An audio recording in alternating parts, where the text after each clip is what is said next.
Musical Talk, the UK's independent musical theatre podcast.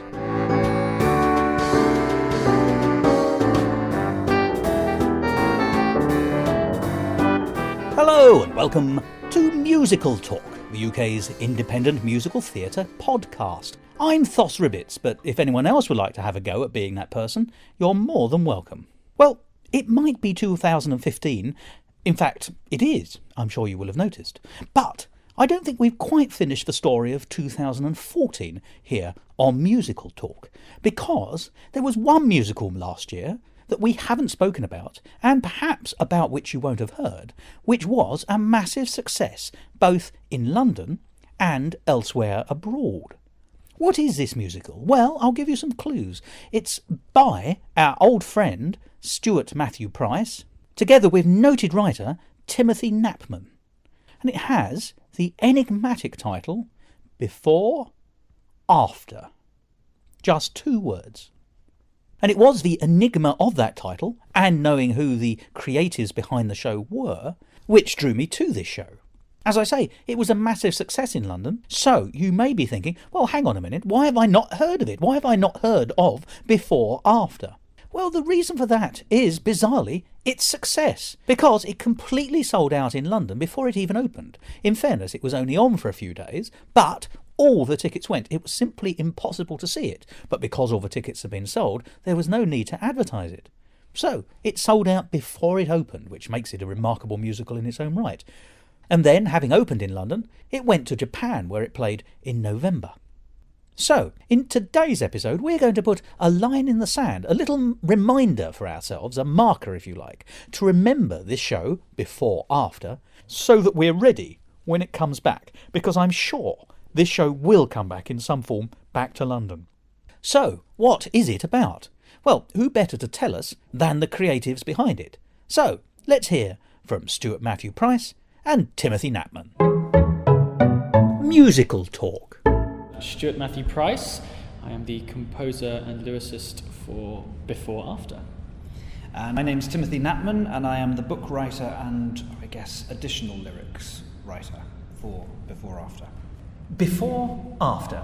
It's an interesting title, and it is just 2 words. There's no and or. That suggests 2 very specific time zones, perhaps, or relationships to something. What am I going to get when I come and see this fantastic show? I know it's fantastic already, so you might as well just take that as read. Well, what you're going to get is, I think, a very passionate, very powerful love story, told, as the title suggests, in 2 separate time periods. It's the story of the great love that each of us has at one point in our lives, generally speaking when we're quite young, which usually doesn't work. And what would happen if fate arranged things so that you had a second chance? Oh, right. And so we will see 2 people come together twice and see how their relationship develops each time. Now, I don't want to give away too much of the story, so there are reasons why that happens, but I'd rather withhold those. But yes, it's essentially you get it back. The great affair I could not forget, as Ira Gershwin put it. What if you've got a second chance at it? Which I think is something that most people would want, because we often feel that we've blown something in a very non-literal sense. But sometimes people do crack up, go away, and then come back to each other, and sometimes those are the strongest relationships. Now, I've got a question. You may not want to answer this. Are the 2 attempts contemporaneous, which makes it science fiction-y, or is it... no. Well, I suppose probably Before and After answers that question. But... Sorry, it's not. Yes, it's not like sliding doors. No. It's not like you get the same thing. No. It's. I think it's about 3 years between the 2 things, the 2 meetings. Yeah, it is. In theory, it is. I mean, I already know that these things have happened, but it's a genuine, believable relationship story, and it could happen. And I'm sure, from the research I did initially, there are a few stories about couples that have actually gone through this entire process and remained together the second time as well. And so I think maybe that's it. the show sort of satisfies the audience. We're aiming to anyway, satisfy the audience that you're living both your own fantasy and kind of following a story that you believe could actually happen. So it's not just like watching a Disney where, who knows, some singing penguins can come on, which we did cut actually from this. Unfortunately, yes, production. too expensive. Sorry. Pingu's agent really Yeah, I tries know to he hard. does. His rider is terrible. So it's based in reality. It's a realistic piece. Yes. What was its gestation? How did it come to be? Is it the idea of a story, and then you think, actually, this is a really good musical story, or I need to write a musical? Or what you have here, of course, is a composer and a book writer with different actual physical people, Yes. which doesn't always happen. I guess I should sort of take control of this one a bit. I was contacted by a musical theatre company in Tokyo, literally about Christmas time, and they sort of asked, "Would you mind writing us a two-hander musical?" Because I think they'd heard one of my songs at some point. This is one on your album, isn't it? Yes, Very easy to fall in love with your album. Oh, thank you. But no, I was contacted by this musical theatre company in Japan, and they sort of asked, could we write this two-hander musical? But it has to be about 80 minutes in length-ish, and it needs to just feature two people and not be a huge cost budget show. Now, I sat there and I kind of said, well, yes, of course I will do this, but started to ponder and think, well, what could this show be? Because you've got iconic shows, especially of a contemporary audience, for the last 5 years by Jason Robert Brown, or John and Jen by Andrew Lipper. And it kind of felt, so what is the way? How can we actually tell a new story that people they believe, but it hasn't been done before, so it doesn't exist in the same realm? And then I came up with this concept of before or after, and then plotted out a rough idea of an example of what this show could be like. And then Tim and I both have the same literary agent, and I spoke to our agent and said, how do you know a book writer who could do this? Because I don't write book. As much as I would love to be able to be talented at all three, I think it's very rare to find that, and also ultimately dangerous on a show to have somebody do all that, especially if they're not really good at it. So I just say that it marks you out as a man with rare understanding, by the way. And I'm not just flanneling you here, because there are a lot of people in the world who don't know their limits, and therefore good potential can often be missed.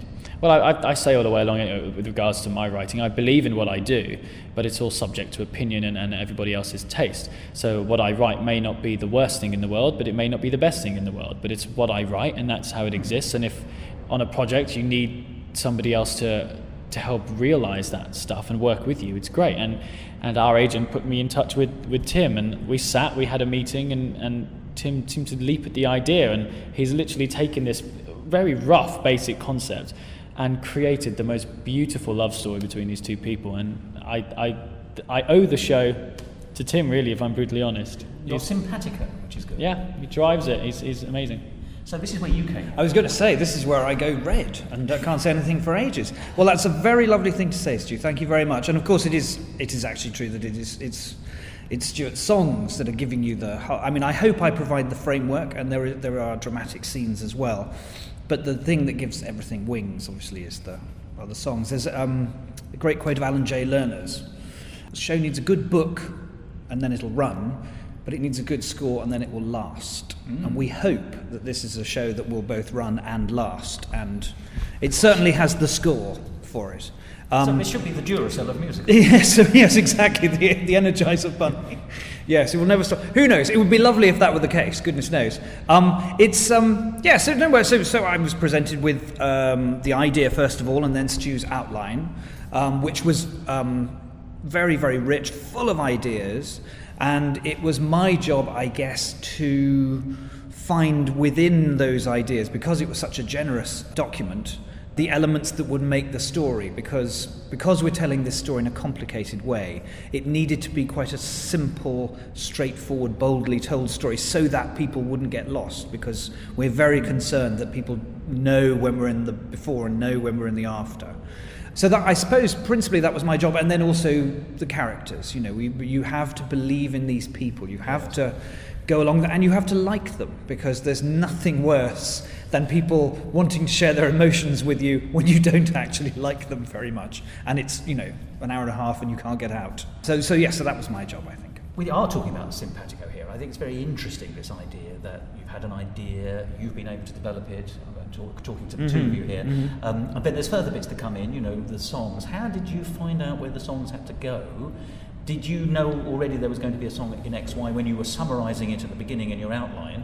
Or did that develop and move when you were actually fleshing out the framework of the book? It's interesting, the placing of a song. I think the starting point was kind of in my initial concept. I did have an idea of what potential songs, because you feel like in every scene there's the option to have a song of some sort. So it was more like whatever the journey was in the initial breakdown of the characters kind of suggested, well, there could be a song that happens to be about this. I did write one number which happens in the middle of the show, which is a big love duet between them when they fall in love for the first time properly and acknowledge that together. And I literally sat, because I think there's a song in every show that you write in order to know where the rest of the show is. And I can thankfully say that the feeling of that song is still here, but obviously when I've received the new script and everything, that song is kind of redundant because it doesn't serve the actual text of where the scene's gone. So actually that song in its original form doesn't happen in the show, but elements of it do, and I think we actually tell a more beautiful arc within the whole sequence. What's been great is that as additional lyrics as well, which is why it's so valuable, I think, to allow a book writer to have that freedom, because the book needs to, and the characters need to speak into the lyrics as well, and there needs to be the same voice throughout. Yes, unless you're Noel Coward, when you get away with it. Yes. But obviously Tim would then send through his first draft of the scene. There'd either be a paragraph of dialogue which the character would say. There'd either be a suggested lyric, but not anything that I need to cling to, but just a kind of a framework for a part of a song, the whole song. It kind of changed every time, and I kind of enjoyed that freedom that we weren't saying you have to do this now, you did that. It was literally very collaborative, and I think we've been blessed with the fact that we didn't know each other 7-8 months ago, and now we've got what we believe is a really beautiful story that we have enjoyed writing. Very, very much. Yes, exactly. No, it's exactly that. It was a question. It was sort of collaborating by email a bit. So I would write a scene, and as Stu says, send it off to him, and then he'd come back with this amazing song, and that would push me on to do the next scene. And so it was also written in sequence. The sequence that the events are played out on the stage rather than the chronological sequence, because that is slightly different.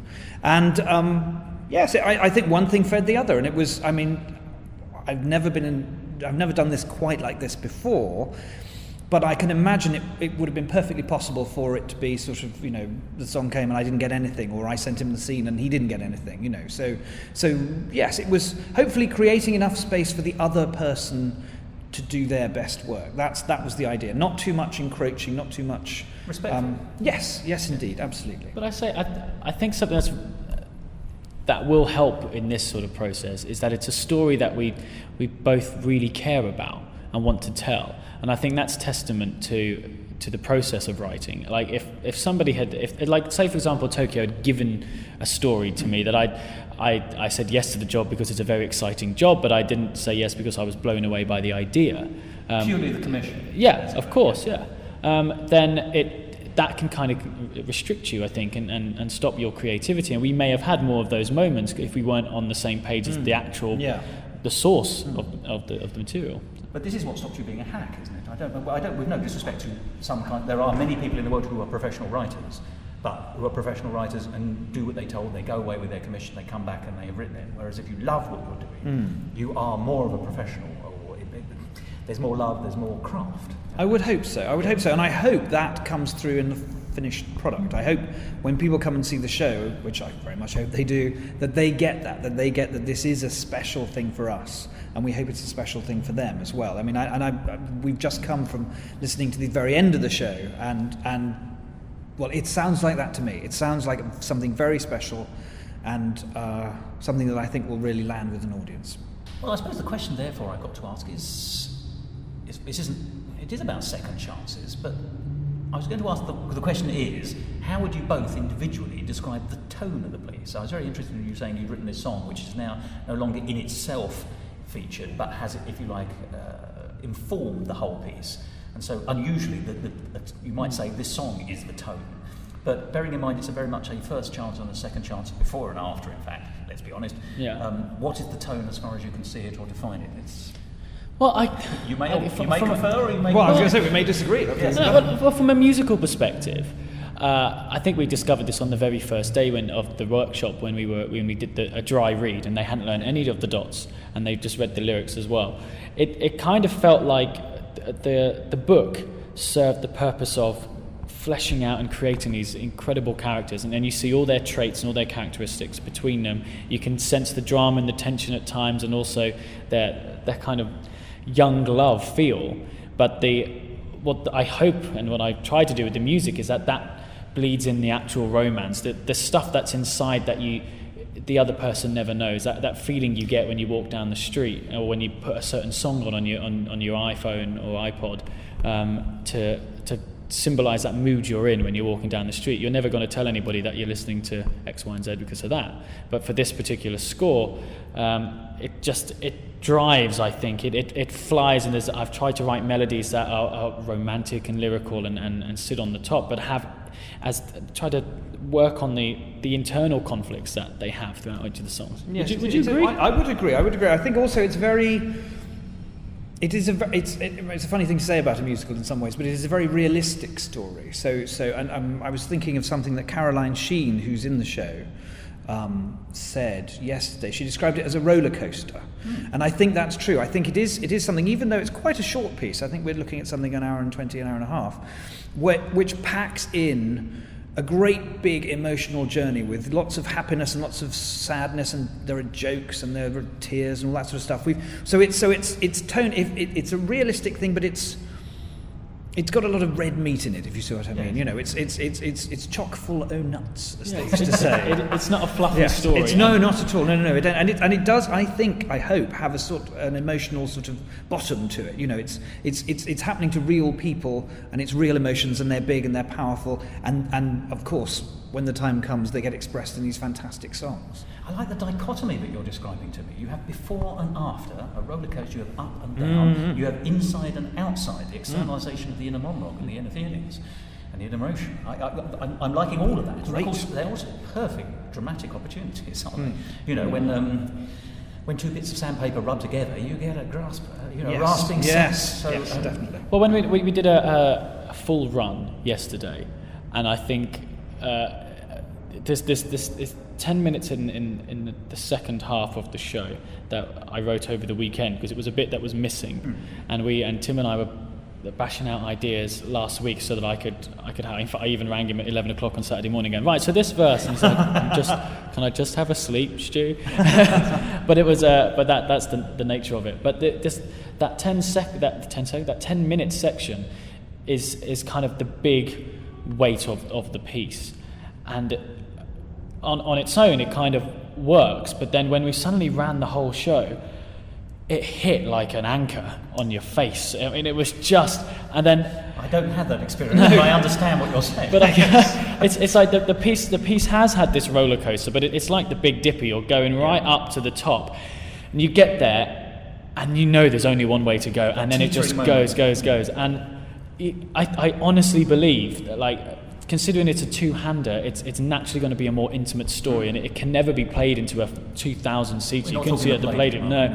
But like if it was in like the Duchess, even as a bigger venue, for example, that you'll still be so close. But the power of the journey they're going on, it's incredible. And you know, hats off to Hadley Fraser and Caroline Sheen that are working on it for us at the moment.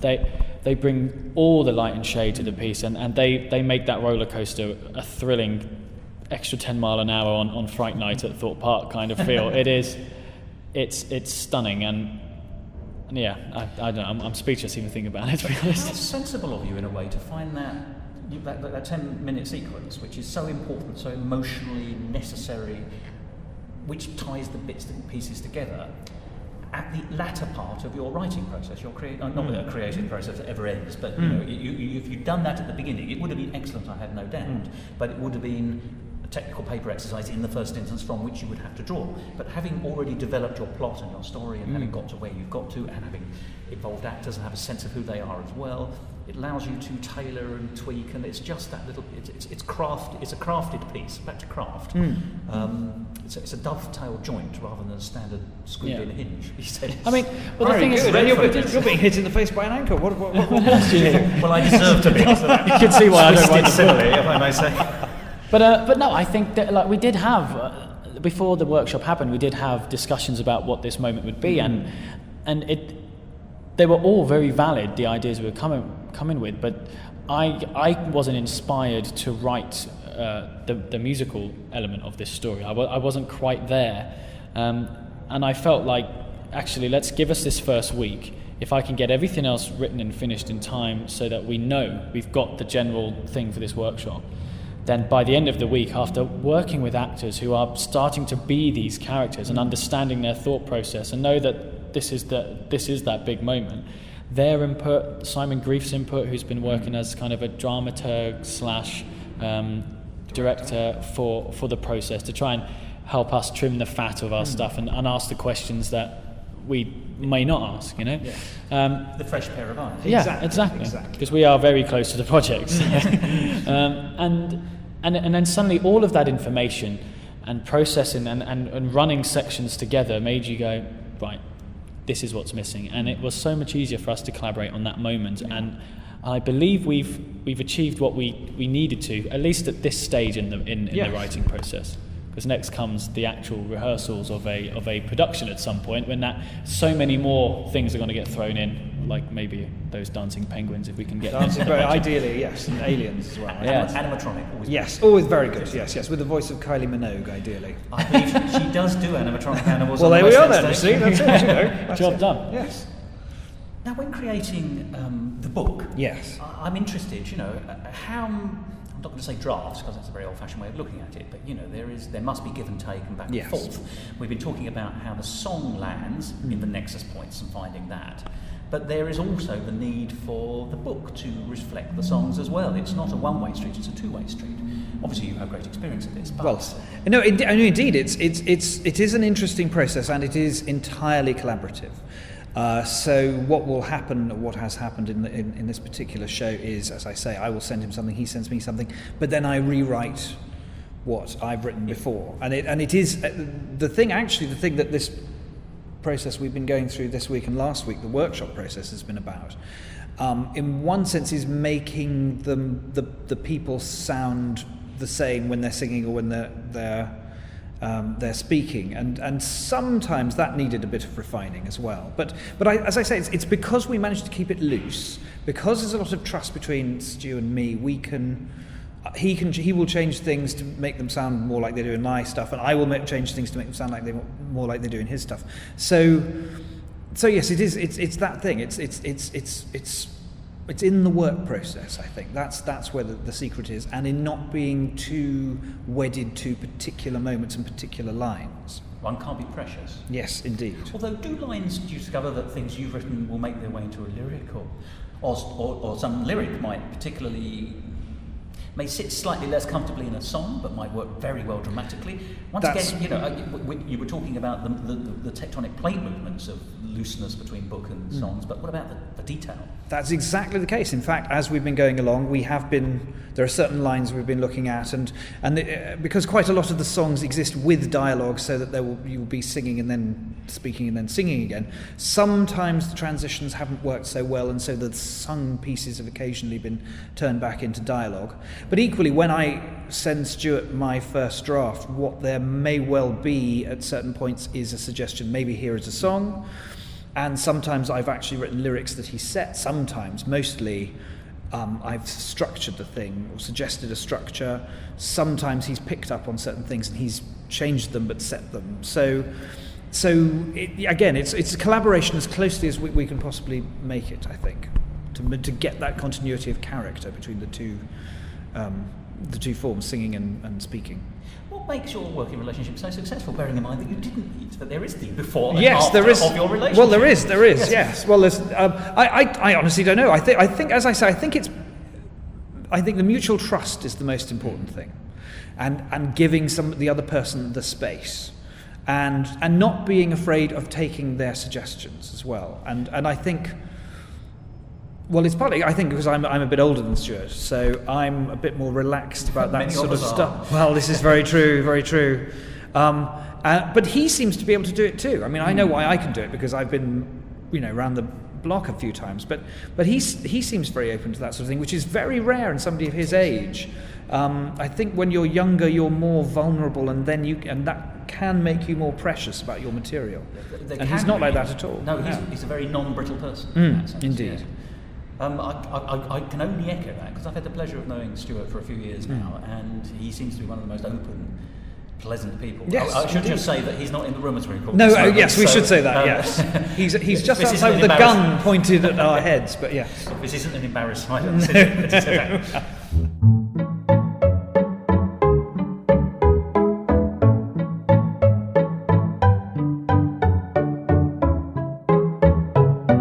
Musical talk. Well, Stuart, you'll be pleased to know in the few minutes you were out of the room, we've been saying lovely things about you, but we're not going to tell you what they are, so you'll have to listen to the So episode. excited. Well, you go now, Tim, you go now. But the question I think we have at the moment is, we're meeting here in a theatre where you're doing sort of work, rehearsals, preparatory work, things like that. What stage are we in at the time of recording? Well, technically, we're at the first ever workshop. We started a week last Monday on the 15th of September, literally our first completed draft, not even a rework or after doing a reading. It was, let's just see what happens. It's now a week and a half into that process. And I think we're in a position now where, having gone through the show very forensically with the help of the two actors, Hadley and Caroline, and Simon as well, the director dramaturg, that the show is now much, much stronger. I was talking to Stu the other day about the reason why a playwright is called a playwright, W-R-A-G-H-T at the end. It's because you're a craftsman, to go back to that again. Like a wheelwright. It's like, indeed, a wheelwright, shipwright, all that sort of stuff. You're basically making a table. And whereas with a novel can be anything, but a table, or a play is a thing that exists in time, and if it doesn't work, like a table, it will fall over. And so I'm getting my metaphors incredibly congested here. What I'm essentially saying is that we've made a table that doesn't fall over. Yes. That's it. Now, whether People like the table or not, who can say? Well, once you've built your table, Exactly. then you can veneer it. Indeed, and put a nice tablecloth on it. Exactly. Yeah, cover Exactly it that. So we've done the. As I think it's in a very robust state at the moment, and we're certainly very much looking forward to our first showcase performance, which is on Friday afternoon, and then we're doing 2 more on Sunday, are we not? Yes, basically, the reason all of this has happened is down to the Arts Council. I applied for some funding on our behalf to try and do this 2 weeks and get more out of these 2 weeks than you may get with a couple of days with a couple of actors in a room. To have 2 weeks with just 2 performers, 2 extra creatives, and us, it's been thrilling, because there isn't anything we haven't discussed. There isn't a line, a dot, a note, anything that we haven't discussed, whether that's something that we change now or change for during the rehearsal process. The opportunity of doing a forensic beforehand rather than as a post-mortem, Yes. it seems to me a genuine opportunity. Definitely. Very much. And No, it's sufficiently very rare lucky. for commenting on, yes. Indeed. And the Arts Council, that they've got the funds to assist you on those projects. If like ours, it is something that it is worth kind of exploring. They obviously sit a panel of them and decide, so it's up to them where the money goes. But we're just incredibly blessed and lucky that they've allowed us this freedom. And as a result, as part of that process, we wanted to open the show up to the general public for its very first industry reading. I mean, normally a show will, in its very early stages, will have the creatives on the table and the producers, and they all get an opinion before the second rehearsal workshop, which then results in investors all coming on board to have an opinion and decide if they want to go. And then you get previews for a big show or a tryout out of town and stuff. With this, I kind of thought, well, in order to kind of tempt the Arts Council to support our thing and help our project as a whole, what if the audience can be a huge part of that very first process? That instead of it just being a producer and a director that sits there and says, yeah, no, I like where this is heading, with something so personal and intimate as this show is, what if there's 200 people that get to watch it and experience that process and we're going to hopefully have a few questionnaire questions at the very end of the process to get some feedback to, like, what is it that you thought worked, what didn't work, did you believe in these characters, did you follow the before after stuff, is there anything we can do to make that clearer so that you enjoy the experience more? This is audience dramaturgy. Yeah. And it's a huge part of it. They paid the money, didn't they? The audience, I was going to say, the audience is your last collaborator always in musical theatre. I mean, it's not like Samuel Beckett where you can say, no, it's not meant to be like that. If you don't get them, then you're not doing your job. Right. And that will be the last and most interesting part of this process. Yeah. The true engagement and where that models you for the future. Indeed. So, the obvious question is, how can people see before, after? Well, I'm afraid to say that they can't now, because they're sold out. But what a fantastic thing to be able to say. I know, I mean, it's brilliant. We've got an industry showing on the Friday the 26th of September, in a couple of days for us, and then on the Sunday, on the 28th, there's two... When we were only going to have one show, sold out so quickly, we decided to do another.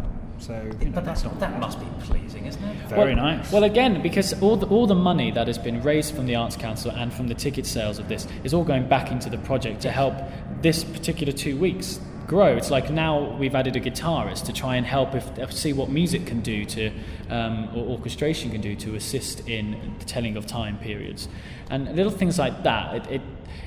It's nice to not kind of effectively make a profit for us, and the show is the profitable. It's an investment. Yes. And it's incredible to have that freedom and know that there are no limits to what we can do with this particular version at the moment.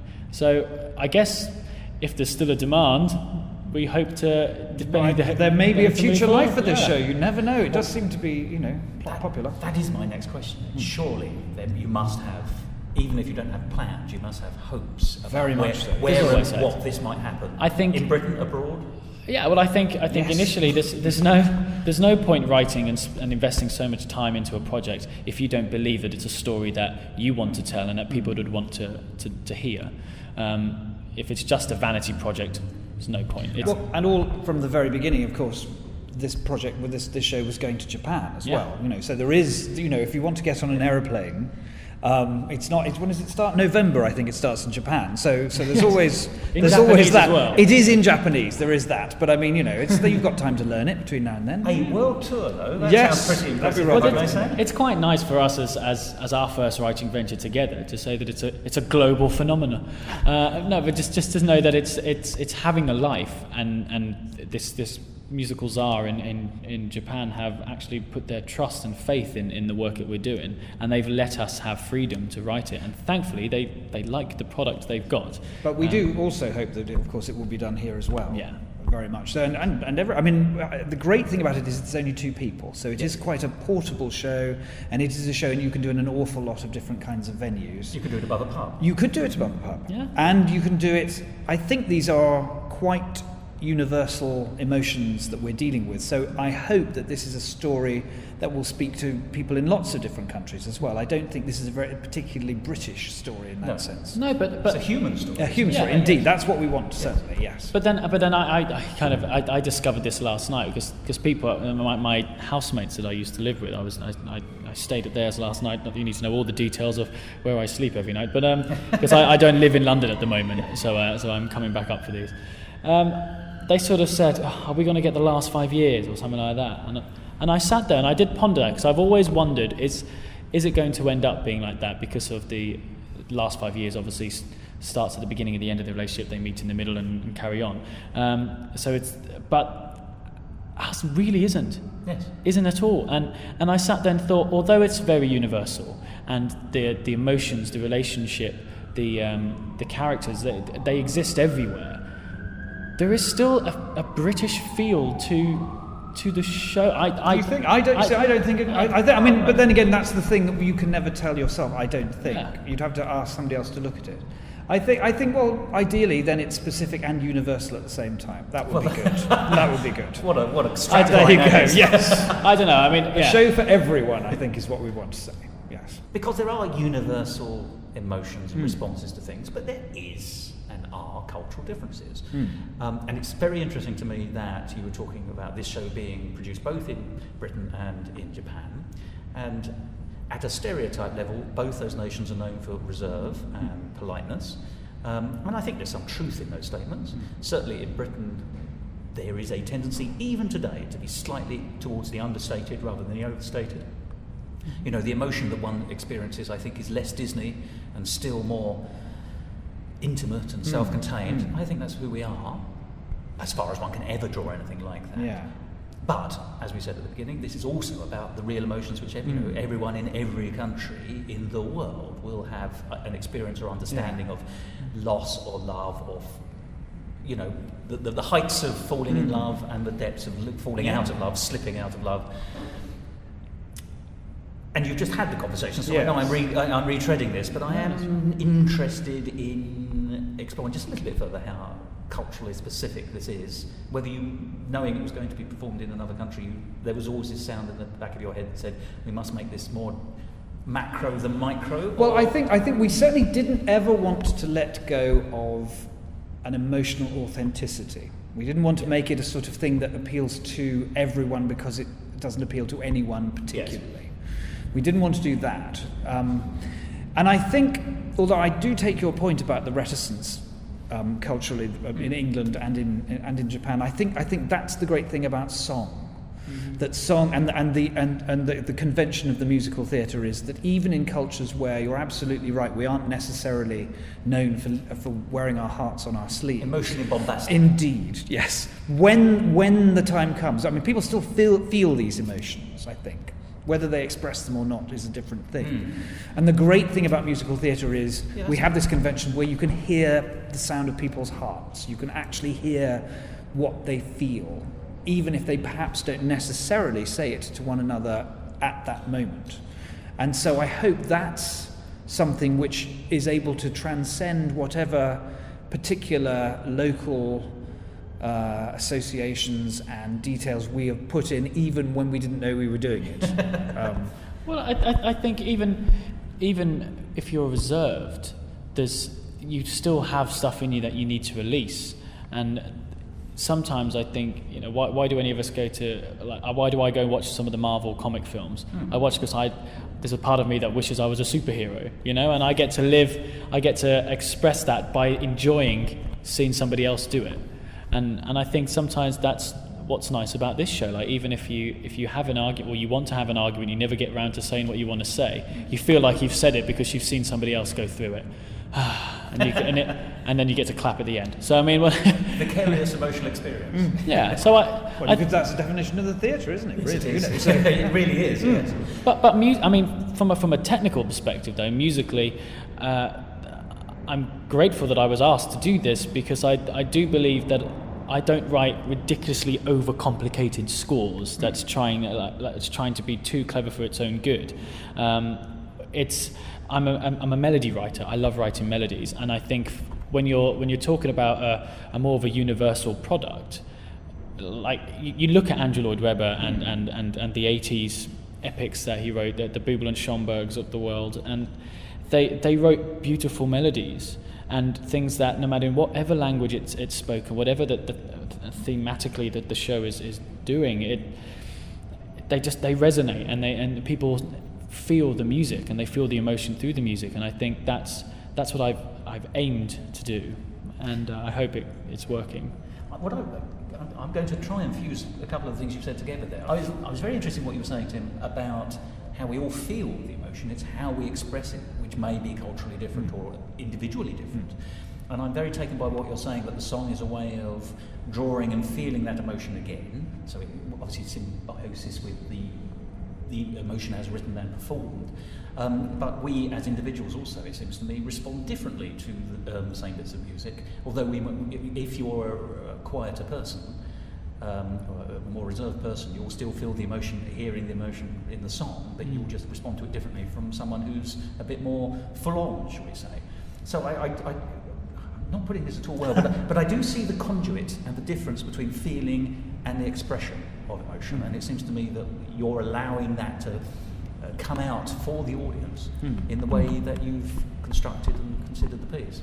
I'm interested. Yes. No, it's great. I mean, for where we are at the moment in this particular workshop phase, I think we've highlighted all these moments. We've given those all the emotions the chance to be explored by both the actor and the audience. I think what's going to be interesting is in the next process and refining that even more. And from my perspective, creating a soundtrack for this relationship rather than and make sure that all the underscore, which sometimes until you're in a rehearsal process, you can't really fine tune properly. Our point is, are we telling the right story?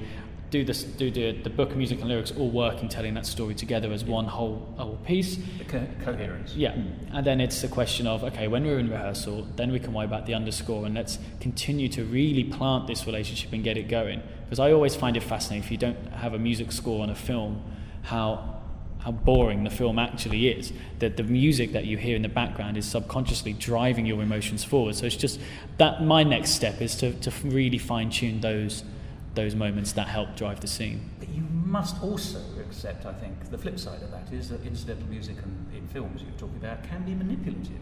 So if you want an emotion to speak for itself, how do you stop yourself taking, bless them, I love Disney, they've been making musicals since the 30s, but how do you stop the Disney route?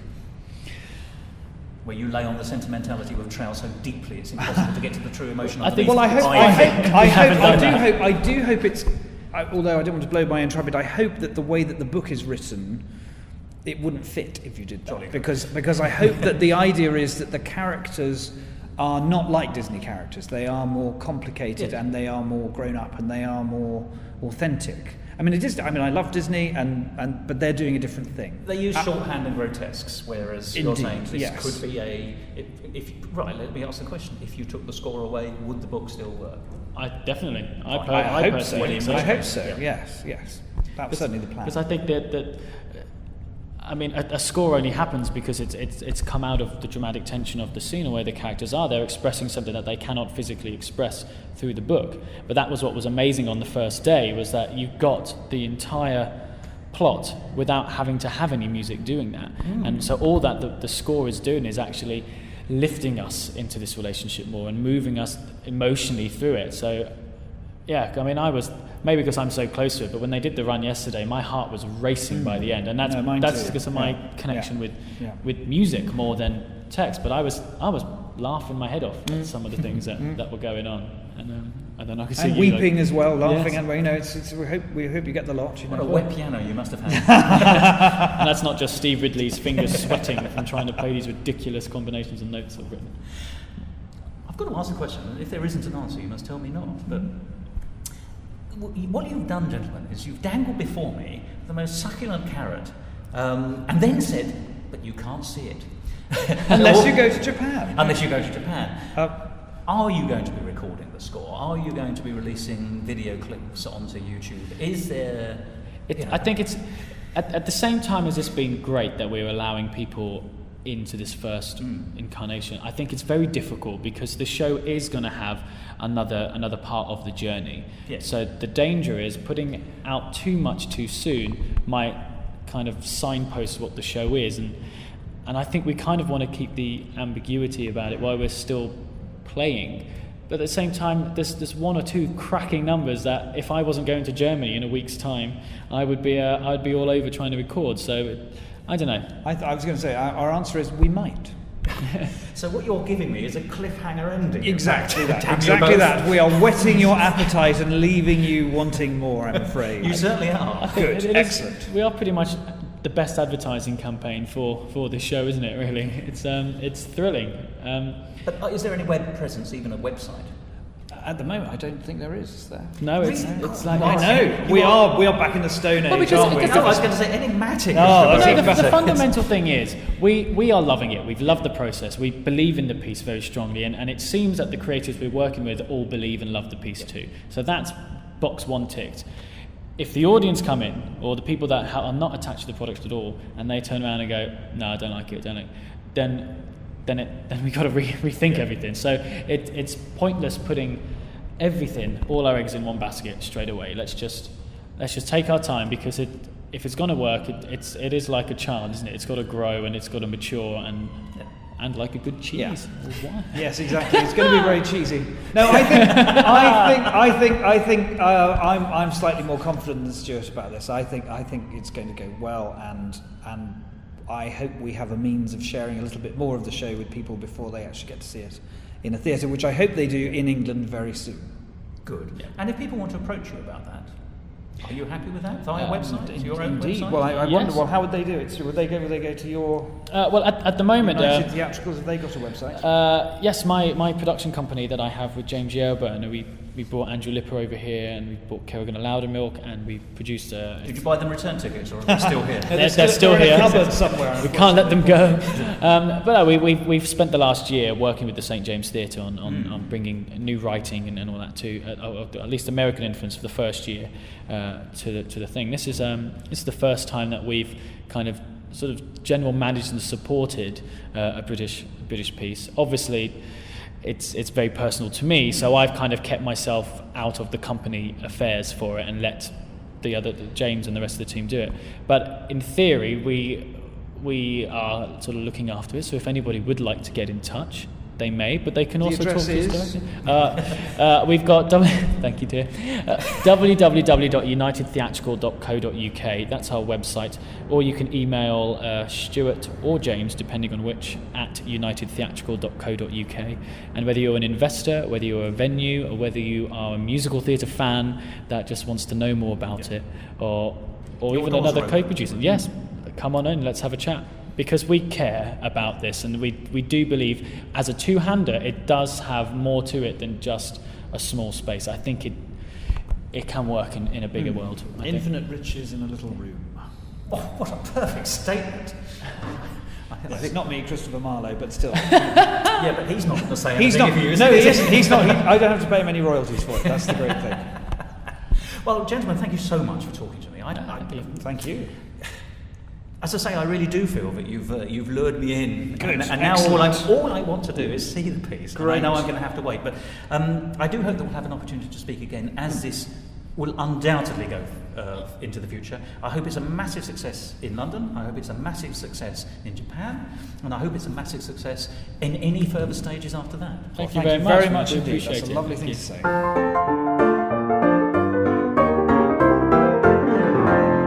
say. Musical talk. Well, there we are, the jovial and wonderful Timothy Knapman and the always splendid Stuart Matthew Price. The show sounds fabulous, and it's one of my great sadnesses that I didn't get to know about it whilst I could still get tickets, so I haven't seen it, but I'm certainly first in line for when it does eventually make its way back to Britain in some form. Perhaps you saw it in Japan. If you did, do tell us about it. I'm really intrigued to know how it might have gone on.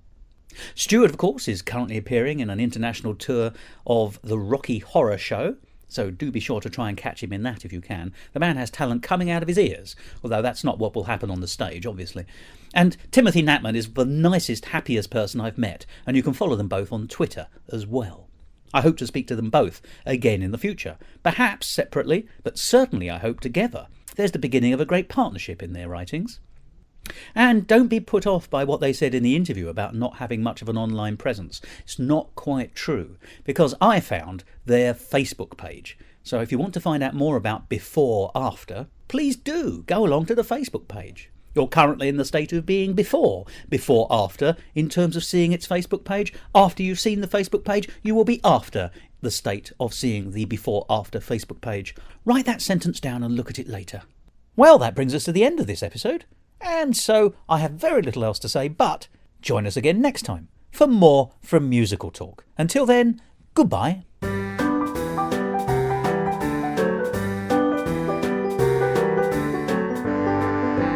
This episode of Musical Talk edited and presented by Thos Ribbits. Copyright Musical Talk 2015. And why not follow Musical Talk on Facebook and Twitter? And you can also follow me at Musical Talk Thos on Twitter as well.